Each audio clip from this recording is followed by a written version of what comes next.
अस्सलाम वालेकुम लिसनर्स। आइए हॉरर नॉवेल अबुल होल की 5वीं किस्त सुनते हैं। इसके मुसन्निफ़ हैं अनवार सिद्दीकी। तो आइए शुरू करते हैं। तुमने कल रात निर्मल दास से मिलने की ज़रूरत क्यों महसूस की थी? ज़्यादा बखेड़ों में पड़ने की कोशिश मत करो बालक। श्याम सरन ने पहली बार किसी महान पुजारी का अंदाज इख्तियार किया। समय बर्बाद करने से तुम्हें कुछ हासिल नहीं होगा।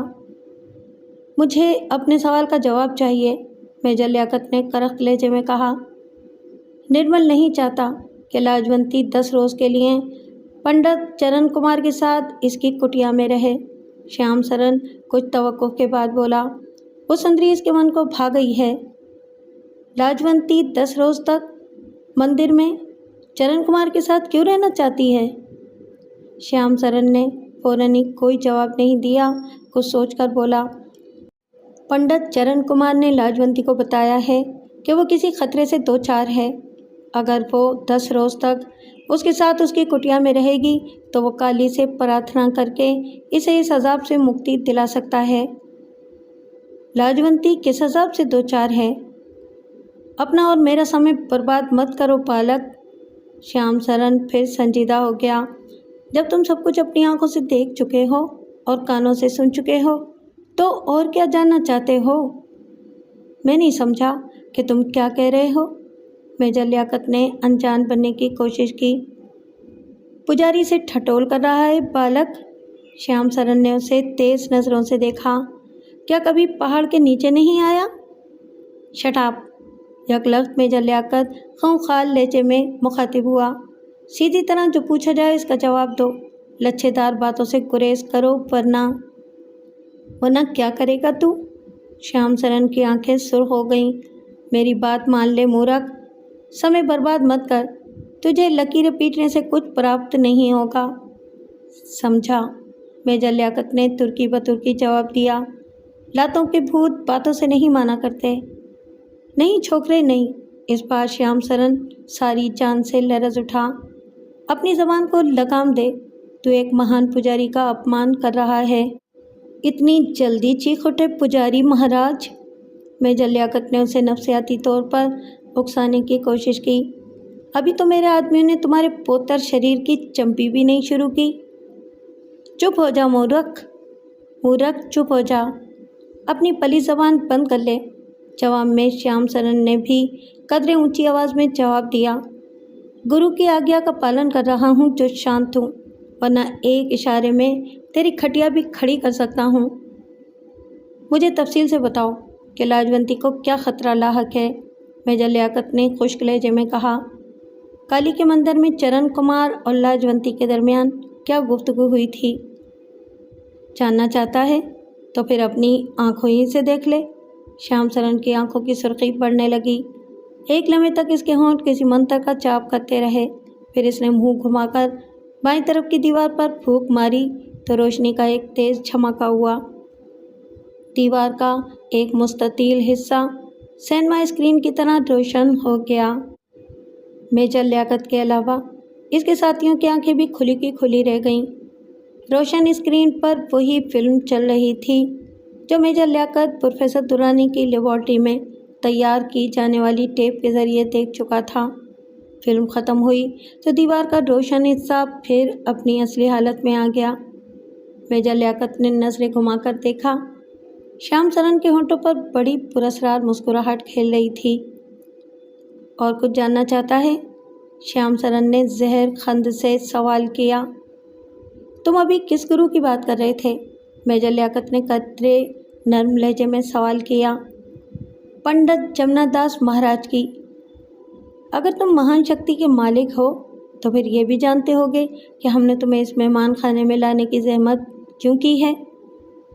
इसके बारे में 40 रोज़ तक मेरे और निर्मल दोनों की ज़बान पर ताले डाल दिए गए हैं। श्याम सरन ने संजीदगी से जवाब दिया। इससे पहले तू कुछ नहीं जान सकता। तुम्हारा इशारा किस तरफ है? मेजर लियाकत ने तेज़ी से दरियाफ्त किया। इसी की तरफ जो तेरे और प्रोफेसर की खोपड़ी में भूत बनकर समा गया है। श्याम सरन होंठ चबाते हुए बोला। अपने मन को टटोल कर बता, क्या मैं गलत कह रहा हूँ? और क्या जानते हो इसके बारे में? मेजर लियाकत ने संभल कर दरियाफ्त किया। इसकी तजुर्बेकार नज़रें श्याम सरन की गहराई को नापने की कोशिश कर रही थी। अपने इन गुर्गों को बाहर भेज दे, श्याम सरन ने इस बार तहकमाना अंदाज में कहा।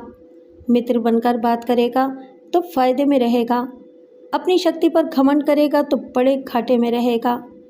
मेजर लियाकत ने एक पल के लिए कुछ सोचा, फिर अपने आदमियों से मुखातिब होकर बोला, पुजारी महाराज के हाथ पांव खोल दो। मेरी चिंता मत कर मूर्ख, अपने भविष्य के बारे में विचार कर, श्याम सरन ने मुस्कुरा कर कहा। फिर इसने फुरेरी ली तो इसके हाथ पैर की सारी बंदिशें कच्चे धागे की मानंद टूट गईं। मेजर लियाकत के अलावा इसके साथी भी शुष्तर रह गए, मगर दूसरे ही लम्हे इन चारों ने अपने आशारिया 4-5 के पिस्तौल निकालकर इनका रुख श्याम सरन की तरफ कर दिया। मेजर लियाकत खामोश खड़ा बड़ी संजीदगी से श्याम सरन को देखता रहा। वो अभी तक इसकी पूरी गहराई तक नहीं पहुंच सका था। तुम? श्याम सरन ने चारों अफराद को मुखातिब करके बड़े पुरसुकून लहजे में कहा। तुम अपने आतिशी खिलौनों को भी आजमा कर देख लो मूर्ख हो। तुमने काली के एक सच्चे सेवक पर हाथ डालकर अच्छा नहीं किया। मेजर लियाकत ने हाथ उठाकर इशारा किया तो इसके साथी कोई एहतिजाज किए बगैर खामोशी से पलटकर कमरे से बाहर चले गए। इनके जाने के बाद वो श्याम सरन से मुखातिब हुआ। अगर तुम महान शक्ति के मालिक हो तो ये भी ज़रूर जानते होगे कि मैं भी अपने मुल्क और कौम का सच्चा खादिम हूँ। आ गया रास्ते पर? श्याम सरन ने जहरखंड से जवाब दिया। निकल गया सारा कसबल। पहले तो बहुत उछल कूद कर रहा था। मैं तुम्हारी तरफ दोस्ती का हाथ बढ़ाता हूँ, लेकिन एक शर्त पर, मेजर लियाकत ने संजीदगी के साथ कहा। हम आज के बाद एक दूसरे का रास्ता खोटा करने की कोशिश नहीं करेंगे। मूर्ख, श्याम सरन के साथ शर्तें बांध रहा है। तुम गिरधारी के बारे में क्या जानते हो? मेजर लियाकत ने इसके तंज को नज़रअंदाज करते हुए सवाल किया। अभी नहीं, इस बार श्याम सरन ने होंठ चबाते हुए जवाब दिया। 40 रोज़ और गुजर जाने दे, इसके बाद मैं तुझसे कुछ नहीं छुपाऊंगा, किसी और का नहीं। ये देवी के एक सच्चे सेवक का वादा है। लाजवंती को जो खतरा लाहक है, इसका क्या बनेगा? इसकी चिंता मत कर। निर्मल के मन में जो तड़प जागी है वो इसकी रक्षा भी कर सकती है। क्या तुम जानते हो कि जसवंत राम हमारे मुल्क के साथ गद्दारी कर रहा है? मेजर लियाकत ने सरसराते लहजे में पूछा। मैं इसके अलावा भी बहुत कुछ जानता हूँ बालक, श्याम सरन ने जवाब दिया।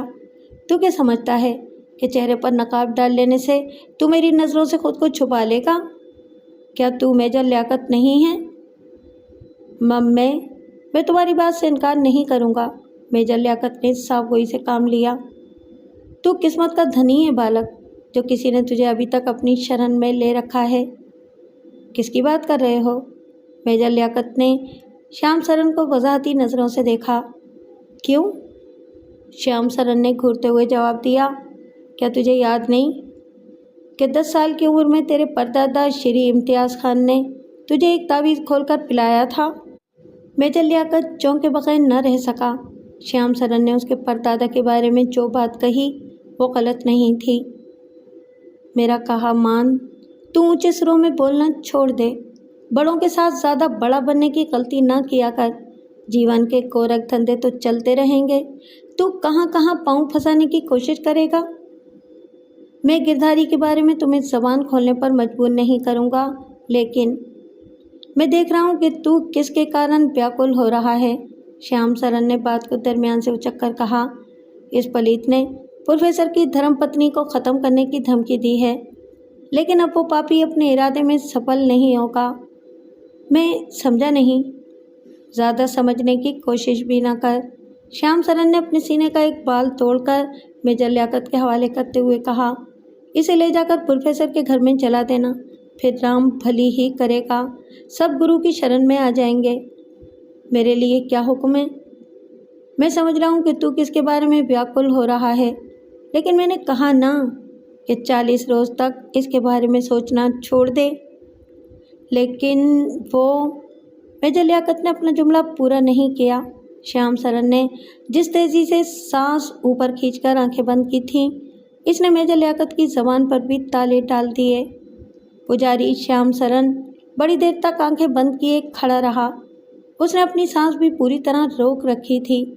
मेजर लियाकत उसे हैरत भरी नज़रों से देखता रहा। इससे पहले उसका साबका किसी ऐसे पंडित या पुजारी से नहीं पड़ा था जो न सिर्फ दिलों के भेद पढ़ सकता था बल्कि पुरस्कार कुव्वतों का मालिक भी था। 10 मिनट बाद श्याम सरन ने एक लंबी सांस लेकर आंखें खोलीं तो मेजर लियाकत चौंक उठा। श्याम सरन की आंखें शोलों की तरह सुर्ख हो रही थीं। तुम कहाँ खो गए थे श्याम सरन? मेजर लियाकत ने उसे कुरेदने की कोशिश की। वो चंडाल फिर नई चौकड़ी भरने की सोच रहा है, श्याम सरन ने खला में घूरते हुए कहा। किसकी बात कर रहे हो?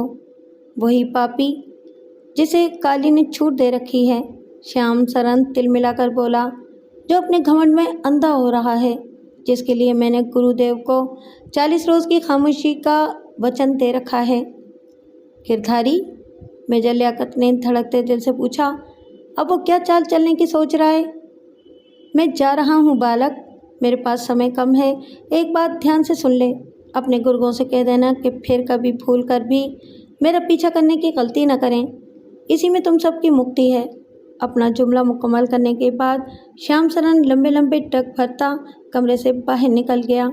इसके जाने के बाद मेजर लियाकत भी पीछे पीछे आया, लेकिन श्याम सरन उसे दूर दूर तक कहीं नज़र नहीं आया। दरवाजे के बाहर मेजर लियाकत के चारों साथी मौजूद थे, लेकिन उन्होंने भी पुजारी श्याम को बाहर निकलते नहीं देखा था। मेजर लियाकत खामोश खड़ा होंठ चबा रहा था। उसके चेहरे पर बड़ी गंभीर संजीदगी मुसल्लत थी।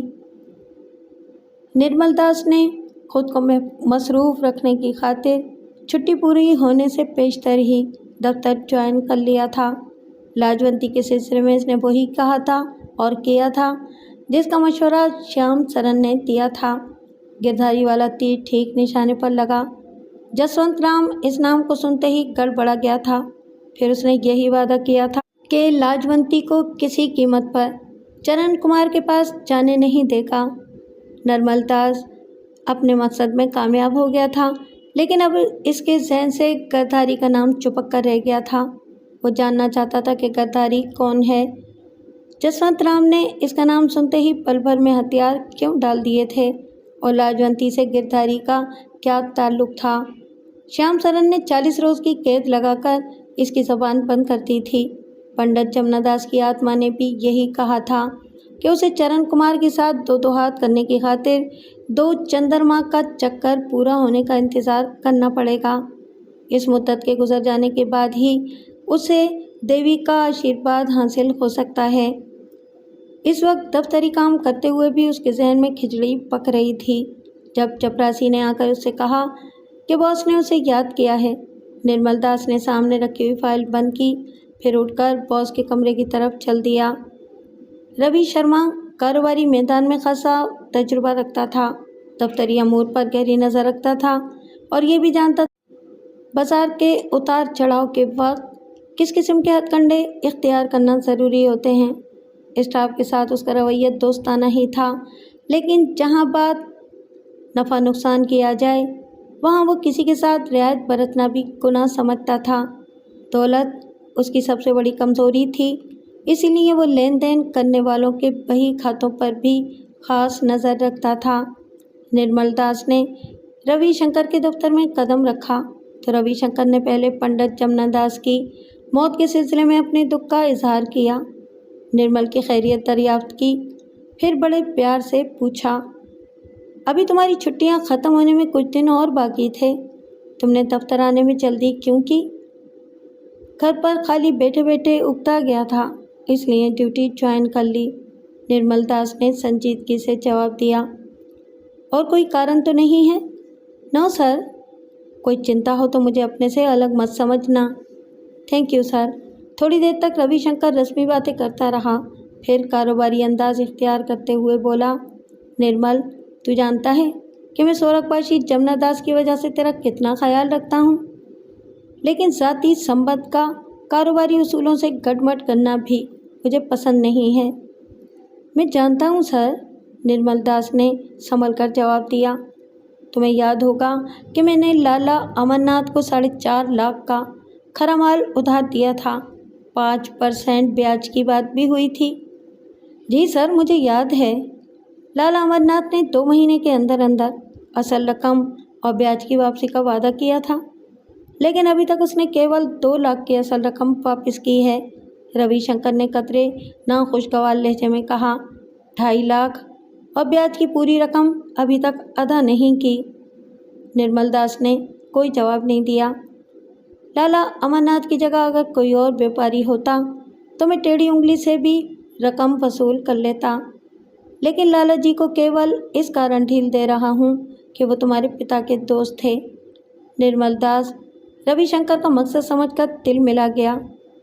उसे बिलावजह जिम्मेदार ठहराने की कोशिश की जा रही थी, वरना रविशंकर और लाला अमरनाथ में पहले भी हमेशा बहुत गाढ़ी छनती थी। कई बार इनके बीच पैसों का लेन देन भी हो चुका था, जिससे इसके मरहूम वालिद का दूर का भी कोई ताल्लुक नहीं था। 4.5 लाख रुपए की रकम भी रविशंकर ने इसे पूछकर नहीं दी थी। निर्मल दास को इसका इल्म खाता देखकर हुआ था, लेकिन अब इसे दरमियान में मुलविस किया जा रहा था। निर्मल दास को रविशंकर की ये बात अच्छी नहीं लगी। मैंने इस वक्त तुम्हें इसी कारण बुलाया है कि तुम पहली फुर्सत में लाला अमरनाथ से मिलकर रोकड़े की वापसी की बात करो। उसे ये भी बता देना कि मैं कारोबार और दोस्ती को अलग अलग रखने का आदी हूँ। मैं आज ही लाला जी से मिलने की कोशिश करूँगा, निर्मल दास ने कसमसाकर जवाब दिया। एक बात और समझा देना लाला को, रकम वक्त पर अदा नहीं की गई, इसलिए ब्याज भी बाकी रकम पर 10% के हिसाब से अदा करना होगा। क्या आपकी लाला जी से कोई बात हुई थी रकम की वापसी के सिलसिले में? तुमसे जितना कहा गया है इसी पर अमल करो, ज़्यादा खोज लगाने की ज़रूरत नहीं है। रविशंकर के लहजे में तलखी उतर आई। एक और बात बता दें सर, निर्मल दास ने भी सपाट लहजा इख्तियार किया। क्या लेन देन के वक्त कोई लिखा पढ़ी हुई थी? नहीं, रविशंकर ने तिल मिलाकर जवाब दिया। तुम्हारे सुरखबाशी पिता और लाला अमरनाथ। मैं आपका मतलब समझ रहा हूँ सर, निर्मल दास ने रविशंकर की बात काटते हुए खुश्क आवाज़ में कहा। पिताजी और लाला जी में जो संबंध था वो मैं भी जानता हूँ, लेकिन मेरे पिता सख्त उसूलों के मालिक थे। मैं पूरे विश्वास से कह सकता हूँ कि उन्होंने आपसे लाला जी को उधार देने की सिफारिश कभी नहीं की होगी। तुम? रविशंकर की पेशानी शिकन आलूद हो गई। झिड़क कर बोला, जानते हो इस समय किससे बात कर रहे हो? निर्मल पुत्र। अचानक मरहूम जमुना दास की आवाज़ निर्मल दास के कानों में गूंजी। तू ये क्यों भूल जाता है मूर्ख कि मैं अपने जीवन की सारी महान शक्ति तुझे दान कर चुका हूँ। तू जो मन में सोचेगा वो भी अवश्य पूरा होगा। तूने शोकेस में रखे प्लास्टिक के मुजस्समे को घूर कर देखा था तो इसमें आग लग गई थी, याद नहीं तुझे? लेकिन तुम और श्याम सरन ने मुझ पर 40 रोज तक शांत रहने की पाबंदी भी तो लगा रखी है, निर्मल दास ने दिली दिल में जवाब दिया। वो केवल इस चतुर चंडाल के लिए है जो देवी के मंदिर में बैठा मज़े उड़ा रहा है, जमुना दास की आत्मा ने कहा। मैं चरण कुमार की बात कर रहा हूँ। उससे पंजा लड़ाने के लिए तुझे 40 रोज तक अवश्य शांत रहना होगा, परंतु जिस रास्ते में इस पापी की कोई छाया ना हो, इस पर अब भी तुझे पूरा पूरा अधिकार है। सुन रहा है मूर्ख कि मैं तुझे क्या समझाने की कोशिश कर रहा हूँ? जमुना दास की आत्मा का मफहूम समझ लेने के बाद निर्मल दास को ऐसा ही लगा जैसे चरण कुमार के बाद इस धरती पर वही सबसे बड़ा बलवान है। एक बात ध्यान से सुन लो निर्मल दास, रविशंकर की करख्त आवाज़ फिर निर्मल की कुव्वत से टकराई। इस समय मैं तुम्हें क्षमा कर रहा हूँ, लेकिन दोबारा ये कभी मत भूलना कि तुम्हारे और मेरे दरमियान कितना बड़ा फासला है। मेरी ज़बान से निकला हुआ एक शब्द तुम्हें सड़क नापने पर मजबूर कर देगा। मेरी मर्ज़ी के खिलाफ तुम किसी दूसरी फर्म में नौकरी के सपने भी नहीं देख सकोगे, इसलिए वही करो जो मैं कह रहा हूँ। फिर कभी भूलकर भी अपनी औकात से बाहर निकलने की कोशिश मत करना। रविशंकर की कड़वी बात सुनकर निर्मल दास के दिल में यही आई थी। वो जमुना दास के कहने के बाद अपनी शक्ति आजमाने की खातिर सबसे पहले रविशंकर को निशाना बनाए, लेकिन इसने अपना इरादा तर्क करके ऐसी नज़रों से मुस्कुरा कर रविशंकर को देखा जैसे इसके सामने इसका बॉस नहीं बल्कि कोई भिखारी बैठा हो। एक बात और नोट कर लो, रविशंकर निर्मल दास के होंठों पर उभरने वाली मुस्कुराहट देखकर और आग बगोला हो गया। बल खाकर हिकारत से बोला, 4 रोज़ के अंदर अंदर अगर तुमने लाला अमरनाथ से मेरी रकम में ब्याज वसूल ना की तो फिर अपना बोरिया बिस्तर बांधकर किसी और शहर की तरफ निकल जाना। 4 रोज़ तो बहुत होते हैं बॉस, निर्मल दास ने बदस्तूर जहर खंड से कहा। किसी मुंशी की तरह हिसाब लगाओ तो 96 घंटे और 5760 मिनट बन जाते हैं, और सेकंडों में छलांग लगाओ तो बात लगभग 3,45,600 तक भी पहुंच सकती है। तुम जैसा ख़ास कारोबारी सेठ इतनी देर रोकड़ों का इंतज़ार करेगा तो पेट में मरोड़ शुरू हो जाएगी। ब्याज की सारी रकम दवा दारू में। निर्मल दास, रविशंकर का पूरा जिस्म शदीद जलजले की लपेट में नजर आने लगा। चीख कर इंतहाई गुस्से में बोला, लगता है कि पिता की मौत ने तेरी बुद्धि पलट दी है। रविशंकर, इस बार निर्मल दास ने भी करख लहजे में जवाब दिया, मैं तुम्हारी नौकरी पर लानत भेज चुका हूँ। मेरी तनख्वाह की जो रकम तुम्हारी तरफ निकले इसे अपने क्रियाकर्म के लिए एक दयालु की तरफ से दान समझकर रख लेना। Get out. रविशंकर आप से बाहर हो गया। कुर्सी से उठता हुआ हलक के बल चीखा, दूर हो जा मेरी नज़रों के सामने से, वरना मुलाजिमों से धक्के देकर किसी गंदी मोरी में फेंकवा दूंगा। बस। निर्मल दास ने सीधा हाथ बुलंद करके सर्द आवाज़ में कहा, अब अपनी ज़बान बंद कर लो रविशंकर, तुम बहुत बोल चुके, अब मेरी बारी है। रविशंकर ने फिर चीखने की कोशिश की, लेकिन ये हसरत दिल की दिल ही में रह गई। इसकी आवाज़ हलक में घुटकर रह गई। बाजी पल भर में पलट गई। रविशंकर की आंखों से खौफ झांकने लगा। मुंह खुले का खुला रह गया। फिर इसने भागने का इरादा किया, लेकिन इस बार भी अपनी जगह से जुम्बिश न कर सका। किसी नादीदा कुव्वत ने उसके पांव ज़मीन से जकड़ दिए थे। ऑफिस एयर कंडीशन होने के बावजूद रविशंकर की पेशानी पर पसीने के कतरे झिलमिलाने लगे। वो फटी फटी नज़रों से निर्मल दास को देख रहा था। इसके सिवा इसके बस में कुछ भी नहीं था। इतनी जल्दी सांप सूंघ गया सेठ रविशंकर, निर्मल दास ने नफरत से कहा। पहले तो बहुत चेक रहे थे, भूल गए सारी अकड़ फूं। याद है तुम्हें, कभी तुम मेरे पिता के चरणों में बैठा करते थे। रविशंकर बेबसी की कैफियत से दो चार था। उस बात में सर हिलाकर रह गया। इसकी आंखें खौफ और दहशत से उबली पड़ रही थीं। फिर तुम ये क्यों भूल गए कि मैं इसी पंडित जमुना दास का लड़का हूँ? रविशंकर कोई जवाब न दे सका। इसकी शक्ल पर यतीमी बरस रही थी। तुमने जो रकम लाला अमरनाथ को दी थी वो मुझसे पूछ कर नहीं दी थी। निर्मल दास ने बात जारी रखी। तुम्हारे दरमियान पैसों का लेन देन पहले से था। किसी कानूनी कागज़ की गैर मौजूदगी में तुम लाला जी से एक दमड़ी भी वसूल नहीं कर सकते। मैं गलत तो नहीं कह रहा? इस बार रविशंकर ने रो देने वाले अंदाज में नफ़ी में गर्दन को जुम्बिश थी। तुमने मेरे सोरखबाशी पिता का नाम लेकर मुझे जोश दिलाने की कोशिश की थी, इसलिए मैं तुम्हें निराश नहीं करूँगा। निर्मल दास ने 1 मिनट को आंखें बंद कर लीं, फिर दोबारा आंखें खोलकर बोला, लाला अमरनाथ तुम्हारी बाकी रकम मैं ब्याज के लेकर 10 मिनट के अंदर अंदर यहाँ पहुँच जाएगा। मैंने उसे यही हुक्म दिया है। रविशंकर बदस्तूर बेजान बुत बना खड़ा रहा। मैं तुम्हारी आवाज़ वापस लौटा रहा हूँ, परंतु ज़्यादा ऊंचे सुरों में आलापने की भूल दोबारा मत करना, वरना बड़े घाटे में रहोगे। मुझे क्षमा कर दो महाराज, रविशंकर ने बड़ी मुर्दा आवाज़ में गिड़गिड़ाकर फरियाद की। मैं अपने अल्फाज वापस लेता हूँ। अब समय बीत गया। निर्मल दास ने तल्ख अंदाज में कहा, तीर कमान से एक बार छूट जाए तो वापस नहीं आता। मैंने तुम्हें पहचानने में गलती की थी, रविशंकर ने हाथ बांधकर कहा। तुम मेरे और अपने पिता के संबंध का चुप हो जाओ रविशंकर, निर्मल दास ने गरज कर कहा। अपनी गंदी जबान पर मेरे पिता का नाम दोबारा मत लाना। रविशंकर ने खामोश हो जाने ही में आफियत समझी थी।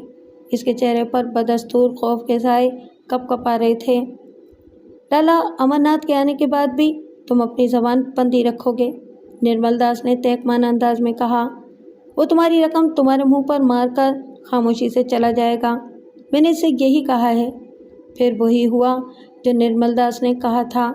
10 मिनट गुजरने के बाद लाला अमरनाथ सफ़ेद धोती और कुर्ते में मलबूस एक थैला लिए कमरे में दाखिल हुआ और इसे रविशंकर के मुंह पर मारकर खामोशी से उल्टे कदमों वापस लौट गया। मेरा ये उपकार भूल मत जाना सेठ रविशंकर, निर्मल दास लाला अमरनाथ के जाने के बाद सपाट आवाज़ में बोला। हो सकता है कि मैं फिर तेरे किसी काम आ जाऊं। रविशंकर ने जवाब में कुछ कहना चाहा, लेकिन निर्मल दास तेज़ी से पलटकर ऑफिस से बाहर निकल गया था। प्रोफेसर दुर्रानी पूरी तवज्जो से मेजर लियाकत की बात सुन रहा था। इसके चेहरे पर तारी तासुरात इस बात की तर्जुमानी कर रहे थे कि वो गौ मगो की कैफियतों से दो चार था। मेजर लियाकत अपनी बात मुकम्मल कर चुका तो प्रोफेसर ने एक लम्हे की खामोशी के बाद बड़ी संजीदगी से कहा, तुम्हारी जगह कोई और होता तो शायद मैं पूरी तफसील सुनना भी गवारा न करता। आपकी जगह मैं होता तो शायद मैं भी वही कहता जो आप कह रहे हैं। लेकिन मैंने पुजारी श्याम सरन के बारे में जो कुछ कहा वो ख्वाब की बातें नहीं हैं। मेजर लियाकत ने अपनी एक एक लफ्ज़ पर जोर देते हुए जवाब दिया। अपनी ज़िंदगी में पहली बार मुझे एक ऐसी सूरत हाल से दो चार होना पड़ा जिससे मेरा वास्ता पहले कभी नहीं पड़ा था। मैं तुम्हारी बात रद्द नहीं कर रहा, लेकिन क्या ये सब कुछ अलिफ लैला की दास्तान से मिलता जुलता नहीं है?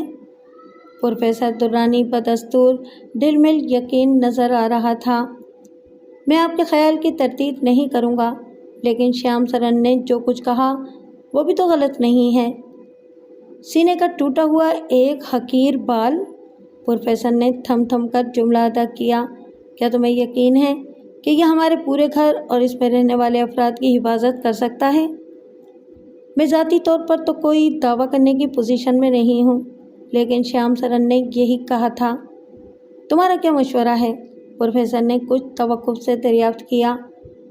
मैं जिन नाकाबिल यकीन हालात से गुजर चुका हूँ, उसके बाद मेरी राय तो यही है कि पुजारी श्याम सरन की कही हुई बात को आजमा लेने में कोई हर्ज भी नहीं है। अगर तुम्हारी यही राय है तो फिर तुम ही बिस्मिल्लाह करो।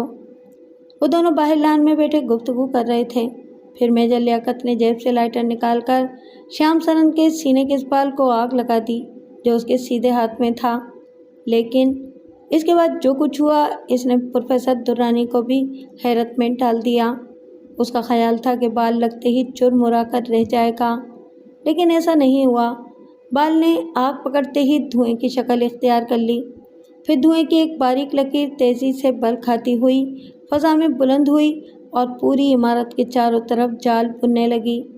प्रोफेसर दुर्रानी और मेजर लियाकत दोनों ही सहरज़दा नज़र आ रहे थे। इनकी आँखें धुएं की लकीर पर जमी हुई थीं जो बड़ी बर्क रफ्तारी से अपना काम कर रही थी। कोठी के ऊपर एक जाल सा बुनता गया, फिर वो जाल बड़ी सूरत से नीचे की तरफ लपका। एक लम्हे को यूँ महसूस हुआ जैसे पूरी कोठी शदीद कोहर और धुंध की जद में आ गई हो, लेकिन दूसरे ही लम्हे सब कुछ नज़रों से ओझल हो गया। ये सब क्या था मेजर? प्रोफेसर दुर्रानी ने अपनी हैरतों पर काबू पाते हुए सवाल किया। जो कुछ हमारी नज़रों ने देखा वो एक सहर भी हो सकता है मेरे मोहतरम, लेकिन पुजारी श्याम सरन ने जो कहा था वो गलत नहीं था। फिर लियाकत ने ठोस लहजे में कहा, इसकी पुरस्कार कुव्वतों ने आपकी रिहाइशगाह को एक तिलिस्मी जाल से महफूज कर दिया है, जहां अब गिरदारी की गंदी कुव्वतें किसी काम नहीं आएंगी। इसने इसी बात का दावा किया था। तुम दरमियान में ना होते तो मैं इसे सिर्फ शोभता ही समझता। प्रोफेसर दुर्रानी ने कुर्सी पर कसमसाते हुए सपाट लहजे में कहा, मेरे खुदा, तेरे नवाजने के ढंग भी निराले हैं। सीने का एक बाल भी तेरे हुक्म से ऐसे नाकाबिले यकीन करिश्मे दिखा सकता है जिसे इंसानी अकल आम हालात में तस्लीम करने को तैयार नहीं होती। मैं आपसे मुत्तफिक हूँ, मेजर लियाकत संजीदगी से बोला। सब उसी के रंग ढंग हैं, वो जिसे चाहे वसीला बना देता है। मैं श्याम सरन से मिलना पसंद करूँगा, प्रोफेसर दुर्रानी ने कुछ तवक्कुफ से कहा। वो पुजारी, मेरी 62 साल ज़िंदगी में एक नए बाब का इजाफा होगा। मेजर लियाकत और प्रोफेसर दुर्रानी गुफ्तगू में मसरूफ़ थे जब ज़ुबैर की गाड़ी बाहर से आकर पोर्टिको में रुकी। इसने दूर से हाथ उठाकर मेजर लियाकत और प्रोफेसर को विश किया, फिर तेज़ तेज़ कदम उठाता कोठी के अंदर चला गया। प्रोफेसर दुर्रानी किसी ख्याल के पेश नज़र अपने होंठ चबाने लगा। इसके चेहरे पर तफक्कुरात के गहरे बादल मंडलाने लगे। आंखों से उलझन और परेशानी झांक रही थी।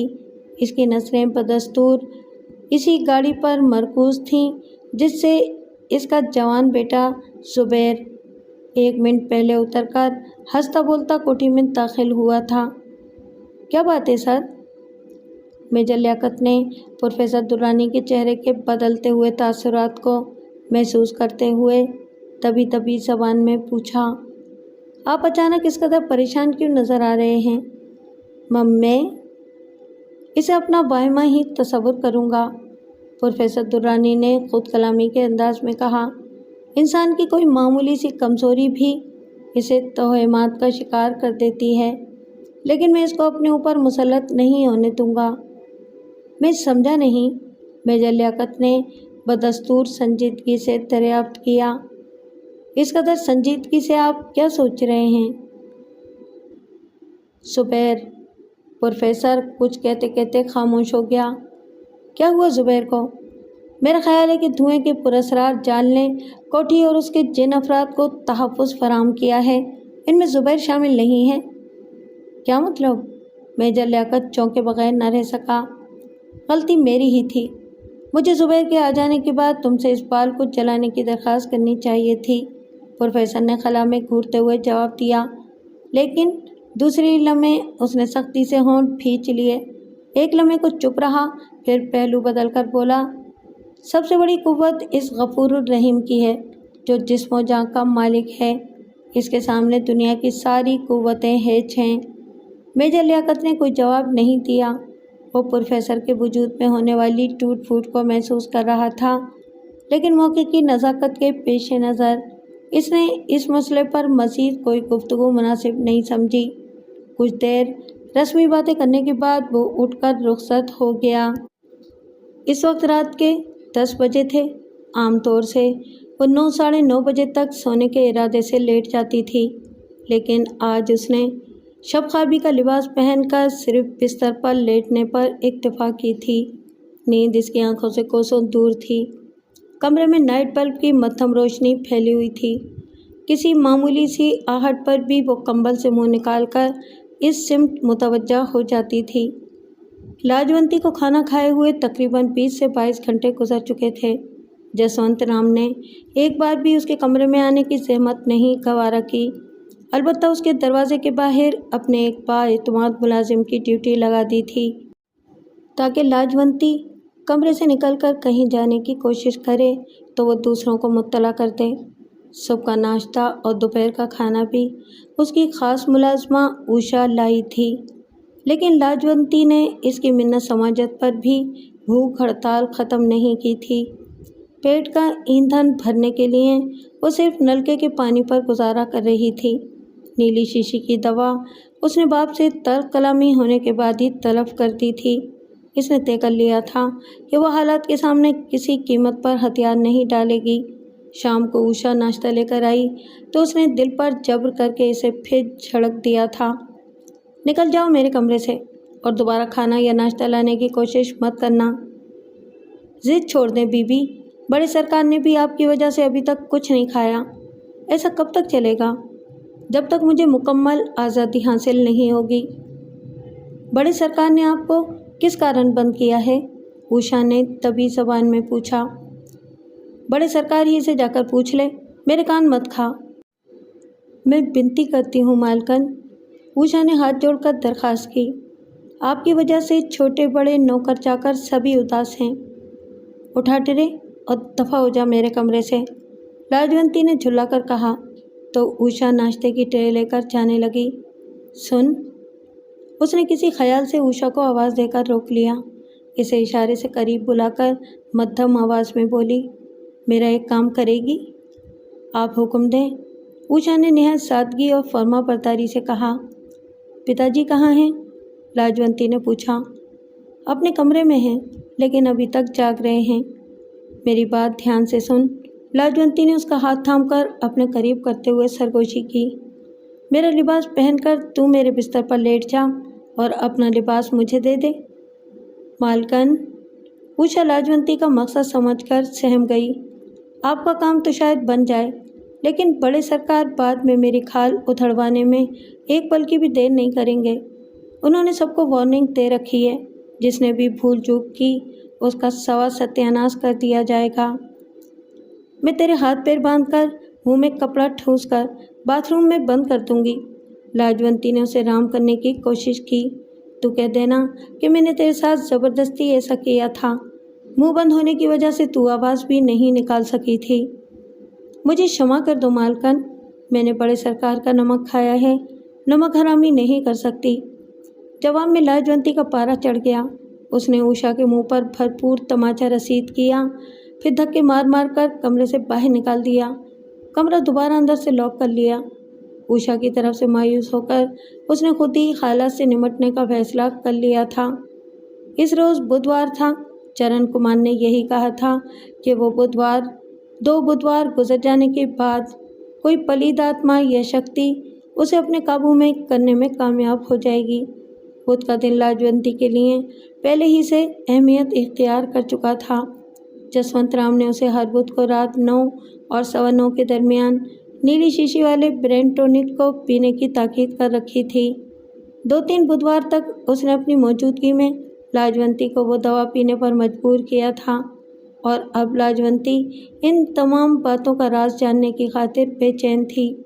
अपने बचाव की खातिर उसने तकिए के नीचे एक तेज़धार छुरी भी छुपा रखी थी। खिड़की और दरवाजे के पर्दे उसने सरेशामी बराबर कर दिए थे, ताकि बाहर से कोई उसकी नकलो हरकत न देख सके। अपने ख्याल के मुताबिक उसने तमाम हिफाजती तदाबीर इख्तियार कर ली थीं। खिड़की और दरवाज़ों की चटखनियाँ भी उसने बड़ी एहतियात से खुद बंद की थीं। वॉशरूम के दरवाजे को, जो आमतौर पर खुला रहता था, इसे भी अंदर से लॉक कर लिया था, ताकि कोई रोशनदान के ज़रिए अंदर दाखिल होकर इस तक रसाई न हासिल कर सके। इसकी नज़रें बार बार अपनी रेडियम डायल वाली घड़ी की जानिब उठ रही थीं। 10:30 बजे तक किसी खतरे का एहसास नहीं हुआ, लेकिन फिर अचानक उसे एहसास हुआ कि वो अपनी ख्वाबगाह में तन्हा नहीं है। कोई दूसरा भी कहीं करीबी छुपा उसकी एक एक हरकत का जायज़ा ले रहा है। फिर यकलख्त लाजवंती के तन बदन में खौफ की सर्द लहर दौड़ गई।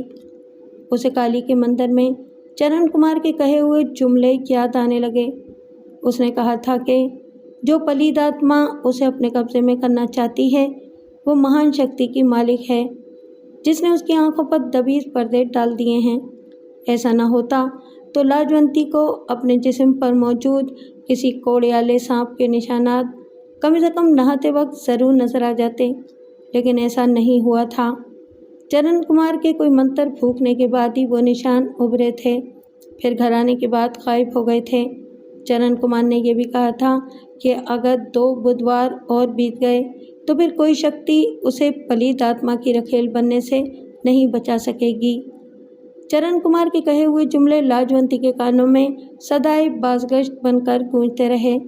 इस एहसास ने उसे पहले ही खौफज़दा कर दिया था कि इसकी ख्वाबगाह में कोई गंदी आत्मा भी कहीं छुपी बैठी थी। खौफ के एहसास ने उसके बदन में सनसनी दौड़ा दी।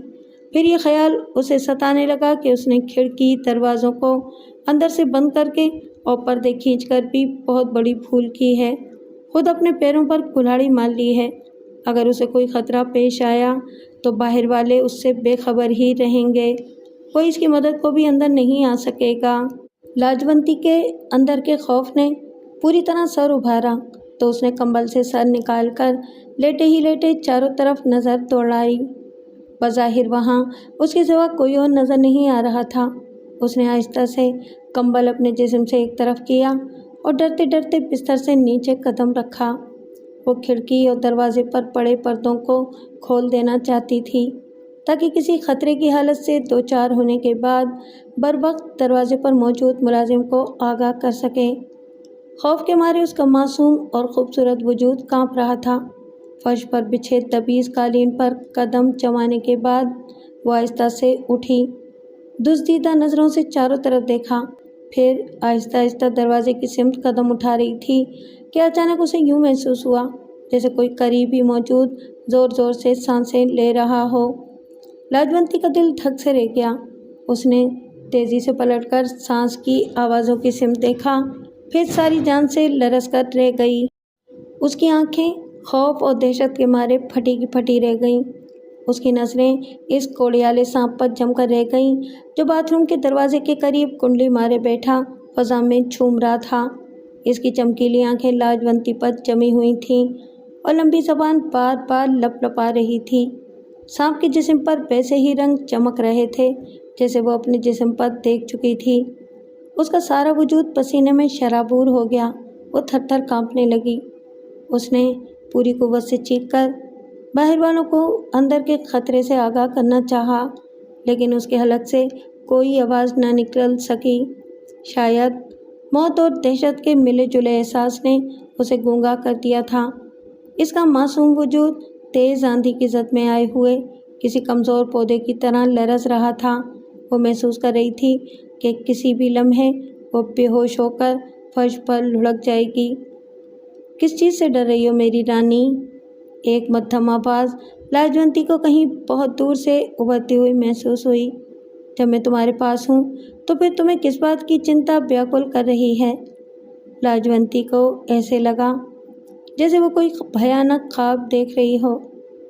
नहीं रानी नहीं, वही आवाज़ फिर लाजवंती के कानों में उभरी। तुम जो कुछ देख रही हो वो सपना नहीं है, परंतु अभी तुम्हें इसकी हकीकत पर विश्वास भी नहीं आएगा। एक बुधवार और बीत लेने दो, फिर ये सब कुछ सपना नहीं रहेगा, सच्चाई का रूप ढाल लेगा। फिर तुम सदा के लिए केवल मेरी होगी। कोई दूसरा मनुष्य तुम्हारी तरफ मेरी नज़र से नहीं देख सकेगा। हम हमेशा एक साथ रहेंगे और एक साथ ही मरेंगे। लाजवंती फटी फटी नज़रों से कोड़ियाले सांप की तरफ देख रही थी, जिसकी सांस की रफ्तार में और ज़बान लपलपाने में तेज़ी आती जा रही थी। इसने अपना कद ज़मीन से और बुलंद कर लिया था। लाजवंती ने हिम्मत करके बैरूनी दरवाजे की सिमत कदम उठाने के बारे में गौर किया, लेकिन इसे कामयाबी नहीं हुई। किसी नादीदा कुव्वत ने उसकी तमाम तर जिस्मानी कुव्वतों को पूरी तरह काबू कर रखा था। खौफ और दहशत का एहसास दोचंद हो गया। किससे भागने का विचार मन में ला रही हो रानी? अपने प्रेमी से? तुम कौन हो? लाजवंती के मुंह से घुटी घुटी मगर बड़ी मध्यम आवाज़ उभरी। कहा ना कि मैं तुम्हारा प्रेमी हूँ। तुम्हें अपनी रानी बनाकर वो शक्ति दान करूँगा जो संसार में केवल दो चार सुंदरियों ही को नसीब होती है। कोड़ियाला सांप झूमने लगा। लाजवंती को वो आवाज़ इसी किस्म से आती महसूस हो रही थी। डरो मत मेरी रानी, निश्चिंत हो जाओ। हमारे शरीर के मिलाप को पूरा हो लेने दो, फिर इस धरती पर कोई माई का लाल तुम्हारे ऊपर कोई पाबंदी, कोई रोक टोक नहीं लगा सकेगा। मेरी तरह तुम भी भांत भांत के रूप ढालने की शक्ति प्राप्त कर लोगी। फिर तुम्हारे रास्ते में कोई रुकावट बाकी नहीं रहेगी, कोई तुम्हारा रास्ता खोटा नहीं कर सकेगा। क्या तुम मेरा पीछा नहीं छोड़ सकते? लाजवंती ने घुटी घुटी आवाज़ में इल्तिजा की। जवाब में कोड़ियाला सांप गज़बनाक नजर आने लगा। ज़ोर ज़ोर से हवा में सर मारने लगा, लेकिन इसकी नज़रें बदस्तूर लाजवंती पर मरकूज़ थीं। मैं तुमसे हाथ बांधकर विनती करती हूँ, लाजवंती ने सहम कर कहा। मेरा जीवन बर्बाद मत करो। सुंदरी, दूर से उभरती हुई आवाज़ में इस बार सर्द मेरी के अलावा गुस्से की आमेज़िश भी थी। मैंने तुझे बरसों बाद अपने लिए पसंद किया, तुझे अपना रानी बनाने के कारण कठिन तपस्या की, बड़े कष्ट उठाए, बड़े पापड़ बेले, और अब जब मेरे सपने पूरे होने में मेरे तेरे शरीर का 2 मिलाप बाकी रह गया है, तो तू मुझे निराश करने की बात कर रही है। इसी कारण तुझे नीली शीशी की दवा पिलाई जाती थी कि तू मेरे सपने की रानी बनने से पहले कुछ न जान सके। लाजवंती को अपना दिल सीने में डूबता हुआ महसूस हुआ। एक बात ध्यान से कान खोलकर सुन ले। नादीदा आवाज़ फिर इसके कानों में गूंजी। इस धरती पर केवल एक ही महान शक्ति ऐसी थी जो मेरा रास्ता काट सकती थी, लेकिन वो भी परलोक सुधार गई। अब दुनिया की कोई ताकत मेरे तेरे बीच रुकावट नहीं बन सकती। लाजवंती खौफज़दा खड़ी थर-थर कांपती रही। मेरी बात मान ले रानी। अगर तूने खुशी से मेरी बात ना मानी तो फिर मेरे पास और भी बहुत सारे रास्ते हैं। अच्छी तरह विचार कर ले, मेरे पास ज़्यादा समय नहीं है। नहीं, लाजवंती ने खुद को संभाल कर कहा, मैं तुझे अपने करीब नहीं आने दूंगी। जिद मत कर रानी, सांप ने लहराते हुए कहा। क्या तुझे शांति देवी का अंजाम याद नहीं रहा? वो तुम थे? हाँ, तेरे पिता ने भी एक बार मेरा कहा न मानने की भूल की थी, इसी कारण इसे सज़ा देनी ज़रूरी थी। फिर तुम मुझे भी मार डालो। लाजवंती ने लहराती कांपती आवाज़ में जवाब दिया। मैं मौत स्वीकार कर लूँगी, लेकिन तुम्हें। अभी तूने मेरा दूसरा रूप नहीं देखा। सरसराती हुई आवाज़ उभरी, वो भी देख ले। फिर कोड़ियाले सांप ने ज़मीन पर लोट लगाई तो लाजवंती का ऊपर का सांस ऊपर और नीचे का नीचे ही रह गया। सांप गायब हो चुका था और उसकी जगह एक खूबसूरत नौजवान खड़ा था। लाजवंती ने नज़र फेरने की कोशिश की, लेकिन वो नौजवान की सहारालूद नज़रों की असीर हो चुकी थी। उसे अपना सर घूमता हुआ महसूस हुआ। उनूदगी की शदीद कैफियत तारी होने लगी। सोचने समझने की सारी कुव्वतें ज़ाइल होकर रह गईं। वो खाबीदा नज़रों से नौजवान की तरफ देखती रही, जो मुस्कुराता हुआ उसकी तरफ बढ़ रहा था, करीब करीब और करीब। थोड़ी ही देर बाद इसके ऊपर नींद और नशे की मिली जुली कैफियत तारी हो चुकी थी। लाजवंती अब हर एहसास से बेनियाज हो चुकी थी। निर्मल दास सोते सोते अचानक हड़बड़ाकर उठ बैठा। ऐसा महसूस हो रहा था जैसे वो कोई भयानक और डरावना ख्वाब देखकर जागा हो। ऐसा महसूस हो रहा था जैसे वो कोई भयानक और डरावना ख्वाब देखकर जागा हो। कुछ देर पहले वो बड़ा पुरसुकून नज़र आ रहा था, लेकिन अब उसकी निगाहों से बेशर्त टपक रही थी। कुछ देर तक बिस्तर पर बैठा अपने ऊँघते हुए जहन को टटोलता रहा, फिर उसने आंखें बंद कर लीं। मेज़ पर रखी हुई घड़ी के मुताबिक इस वक्त रात के 12:30 का अमल था। निर्मल दास 10-12 मिनट तक एक ही अंदाज में बिस्तर पर आंखें बंद किए बैठा रहा। फिर यकलख उसने आंखें खोल दीं। इसकी निगाहों में शोले भड़क रहे थे। इसने बड़े गुस्से के आलम में अपना निचला होंठ दांतों के दरमियान भींच रखा था। जहन में गर्म आंधी के तेज झक्कड़ चल रहे थे।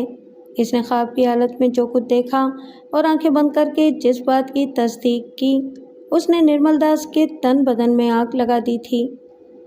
पापी! अचानक वो दीवानों की तरह चीखा। मैं तुझे जिंदा नहीं छोड़ूंगा, तेरी बोटियां चबा जाऊंगा। ऐसा कष्ट दूंगा कि तेरी आत्मा भी कभी शांत नहीं रह सकेगी। अपना जुमला मुकम्मल करने के बाद वो बड़े तेज के आलम में बिस्तर से नीचे उतरकर दरवाजे की सिमत लपका, लेकिन फिर ठिठक कर रह गया। श्याम सरन कहीं से अचानक ही इसके और दरवाजे के बीच आ गया। कहाँ जाने की सोच रहे हो निर्मल? इसने निर्मलता से पूछा। अगर तुम अपने गुरु के सच्चे चेले और सेवक हो तो मेरे मन में झांक कर मालूम कर सकते हो, निर्मल दास ने झुल्लाकर जवाब दिया। न देखा होता तो इस समय तेरे रास्ते की दीवार कभी न बनता, श्याम सरन ठोस आवाज़ में बोला। सांप गुजर गया, अब लाठी ज़मीन पर मारने से क्या हासिल होगा? क्या देखा तुमने? निर्मल ने वहशत भरे अंदाज में सवाल किया।